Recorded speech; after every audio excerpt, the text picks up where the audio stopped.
राक्षसगण। लेखक विभूति भूषण बंदोपाध्याय। विपत्निक होने के कुछ ही दिन बाद सुरेश का तबादला सलीमपुर स्टेशन पर हो गया। मैदान के बीच छोटा सा स्टेशन, पास में लोगों का निवास बहुत कम है। रेलवे के क्वार्टर में बड़े बाबू स्टेशन मास्टर पुत्र परिवार के साथ निवास करते हैं। कुछ दूरी पर एक छात्रवृत्ति स्कूल है। उसके शिक्षक स्कूल के पास ही एक बड़े 8 छत वाले कमरे में मेस बनाकर रहते हैं। इसके अलावा कोई बड़ी बस्ती नहीं है। शाम की ट्रेन को रवाना करके ही सुरेश स्कूल के मास्टरों के मेस वाले घर में ताश खेलने के अड्डे पर जाता है। शाम 7 बजे डाउन यात्री गाड़ी आने से पहले तक वहीं रहता है। बाद में थोड़ी देर स्टेशन का कामकाज करने के बाद रात 9:30 बजे की आखिरी गाड़ी रवाना करके अपने क्वार्टर के छोटे से कमरे में लौटकर पिछले पहर की रखी बासी रोटी सब्जी खाने के बाद दिन भर के कामकाज से थकी देह को अकेले बिस्तर पर लुढ़काकर अपने मन में कितनी ही बातें सोचता है। ब्रांच लाइन का स्टेशन है। रात में और कोई ट्रेन नहीं है। खिड़की के बाहर खुला आकाश तारों से भरा है। एक मदार के पेड़ की डालियां और पत्ते सलाखों के शरीर से आ लगे हैं। याद आती है मृत्यु से पहले नलिनी ने अपना हाथ उसकी दोनों बीमारी से जीर्ण कमजोर हाथों में लेकर हंसते हुए कहा था, मेरी एक बात मानोगे प्यारे? दोबारा शादी कर लेना। बात मानोगे ना? ठीक है, बोलो। उसने नलिनी के मुंह पर हाथ रखकर कहा था, छी, ऐसी बातें क्या बोलनी चाहिए? तुम ठीक हो जाओगी। डॉक्टर बाबू ने तो कहा है पूर्णिमा गुजरते ही पत्थे देंगे। ऐसी बातें और मत उठाओ, माँ डरकर रोने लगेंगी। छी, वो पूर्णिमा नहीं गुजरी। काम के बोझ से दबे हुए नीरस परदेस के दिनों में नलिनी की ये स्मृति ही बीच बीच में काम के दौरान सुरेश के अन्य मनस्क पलों को मधुर रस के भर देती है। जैसे आधी रात को खिले रजनीगंधा की मीठी धीमी खुशबू हो, खासकर इन रातों में जब वो अकेला होता है। माघ महीने की सुबह अभी अभी स्टेशन से आकर खाना बनाने बैठा है। एक 17-18 साल की अपरिचित लड़की एक थाली हाथ में लिए कमरे में घुसी और शर्मीले अंदाज में बोली, माँ ने भेज दिया। थाली में 6-7 कटोरियों में तरह तरह की सब्जियां थीं। सुरेश अचानक बहुत डर गया। क्या करना चाहिए ये ठीक ना कर पाने के कारण जल्दी जल्दी कटोरी से सब्जी निकालकर उन्हें खाली करने की कोशिश में इतनी बेकार की हड़बड़ी करने लगा कि लड़की हल्की सी हंसकर बोली, कटोरियां भी रहने दीजिए, रख दीजिए आप, नौकरानी आकर ले जाएगी अब। चेहरा काफी शांत था। 1 महीना गुजर गया। ब्रांच लाइन के स्टेशन पर छोटे बाबू का जीवन सुबह शाम एक एकल रंग की तस्वीर की तरह विविधताहीन ढंग से कट रहा था। वो लड़की कुछ और बार तरह तरह के कामों से सुरेश के क्वार्टर में आती जाती रही। लड़की बड़े बाबू की भांजी थी। माँ नहीं है। पिता पद्मा नदी के उस पार के किसी स्टेशन पर नौकरी करते हैं। हाल ही में मामा के घर घूमने आई है। मामी माँ को ही माँ कहती है। ये सब खबरें सुरेश को धीरे धीरे पता चली। एक दिन किसी काम से वो लड़की आई। सुरेश ने बातों बातों में कहा, रेनू, पान कई दिनों से पड़े हैं, तैयार न होने के कारण खा नहीं पाता, कुछ पान तैयार करके रख जाओगी? रेनू तुरंत पान तैयार करने बैठ गई। निपुण हाथों से ढेर सारे पान तैयार करने के बाद उसने आग्रह से धब्बेदार गंदा कांसे का डिब्बा सुरेश के बक्से के कोने से बाहर निकाला और थोड़ी देर बैठकर उसे रेत से मांजकर साफ कर दिया। बिस्तर के किनारे पान से भरा डिब्बा रखकर हंसते हुए बोली, 6 आने पैसे दीजिए मुझे। सुरेश समझ नहीं पाया और बोला, क्यों, बताओ तो। क्या पत्नी के मर जाने के बाद संसारी हो गए हैं? न मसाला, न थोड़ी इलायची दालचीनी, सिर्फ धनिया के दाने डालकर पान तैयार करना? पैसे दीजिए, मैं भजुआ पॉइंटमैन से बाजार से मंगवाकर रख दूंगा। किसी किसी दिन उसके कोट की जेब से गंदा रूमाल, तकिए का तौलिया कोई साबुन से धोकर धूप में रस्सी के तार पर फैलाकर चला गया है। ट्रेन पास करके घर लौटने पर वो देखता है। फिर लगातार कुछ दिनों तक उस अदृश्य सेवा हाथ का पता नहीं चलता। अचानक अप्रत्याशित रूप से एक दिन दिखता है कि कमरे के तख्तपोश के नीचे उसके छोटे पत्थर के कटोरे में एक कटोरी बेल का शरबत कोई सावधानी से ढककर रख गया है। स्कूल के मास्टरों के मेस वाले घर में ताश खेलने के बीच बीच में वो अनमनस्क हो जाता है। टिकट बेचने की खिड़की में पैसे गिनते समय गलती हो जाती है। सुनसान बिस्तर के किनारे के साथ ही मदार के पेड़ की अंधेरी डालियों की सीमा रेखा और भी अजीब अभूतपूर्व लगती है। नौकरानी पांची की माँ उस दिन बहुत देर से काम करने आई। सफाई के लहजे में बोली, थोड़ी देर हो गई बाबू, इसी दोपहर की गाड़ी से रेनू दीदी फिर चली जाएगी ना, इसलिए सुबह सुबह बड़े बाबू का काम निपटाकर तब आ रही हूँ। सुरेश मानो आसमान से गिरा, बोला, रेनू आज चली जाएगी? क्यों? ये तो आज क्यों? मुझे तो कुछ पता ही नहीं। ये बात कहकर ही उसने अपनी गलती समझी और चुप रहा। दूसरे के घर की लड़की, उससे सलाह करके तो लड़की का आना जाना तय नहीं होगा। जाती है तो जाए, उसे क्या। पांची की माँ बोली, अपने बाबूजी के पास चली जाएगी।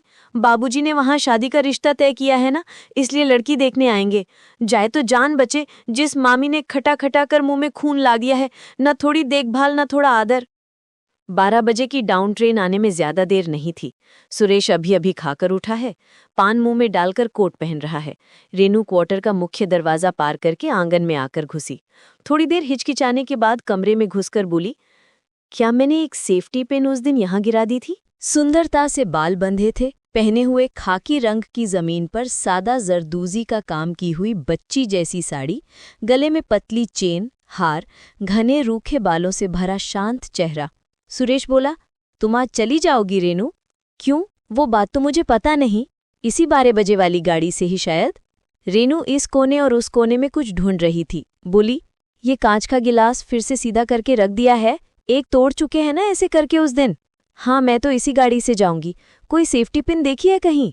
कौन से सवाल का जवाब सुरेश पहले दे, ये सोचकर ठीक करने से पहले ही रेनू बोलो थी, नहीं वो नहीं मिलेगी। अच्छा मैं चलती हूँ, गाड़ी आने ही वाली है। बात खत्म करते ही अचानक वो सुरेश के पैरों के पास झुककर प्रणाम करके उठी और शांत झुके हुए चेहरे के साथ मुख्य दरवाजा पार करके चली गई। पहले भी कमरे में कोई नहीं था, अब भी कोई नहीं है। फिर भी शाम की ट्रेन को पास करवाकर घर लौटकर सुरेश को लगा सब खाली है, कोई कहीं नहीं है। घर का सामान शून्यता से भरा है। 1 महीने बाद बड़े बाबू ने सुरेश के सामने एक अविश्वसनीय प्रस्ताव रखा। वो उनके बहनोई का सगा घर था, खासकर रेनू लड़की को उसने जरूर देखा है। संक्षेप में रेनू के साथ उसकी शादी का प्रस्ताव। पहले सुरेश को बात पर विश्वास करना ही नहीं चाहा, बाद में वो चुप रहा। बड़े बाबू बुजुर्ग व्यक्ति थे, सुरेश की उम्र अभी 23 थी, इसलिए बड़े बाबू ने सुरेश के साथ इस विषय पर इससे ज्यादा और कोई बातचीत जरूरी नहीं समझी। उससे पता पूछकर उसके ताऊजी को पत्र दिया। शादी के तालमेल और अन्य बातचीत चलने लगी। इसी बीच सुरेश के ताऊजी ने रेनू के पिता के काम की जगह पर लड़की देखकर आकर सुरेश और बड़े बाबू को बताया। लड़की सुंदर है, उन्हें बहुत पसंद आई है। अगले महीने में ही शुभ कार्य हो जाए, ये उनकी इच्छा थी। जल्द ही लेकिन थोड़ी गड़बड़ी हो गई। दोनों की जन्मपत्री मिलाने पर पता चला कि लड़की का राक्षस गण है। मिलन में बहुत बाधाएं हैं, तारे सब टेढ़ी गति में स्थित हैं, शादी असंभव है। सुरेश की विधवा मां ने रोकर कहा, उनके बेटे का नर गण है, वो कभी भी इस लड़की के साथ बेटे की शादी नहीं देंगी। ताऊजी भी सहमति नहीं दे पाए, हालांकि बहुत दुखी हुए क्योंकि लड़की उन्हें बहुत अच्छी लगी थी। सुरेश ने घर पर पत्र भेजना बिल्कुल बंद कर दिया। हालांकि उसके गांव के किसी दोस्त को लिखे पत्र की खबर से घर के सभी को पता चला कि वो जल्द ही भगवा धारण करके रामकृष्ण मठ में शामिल होगा।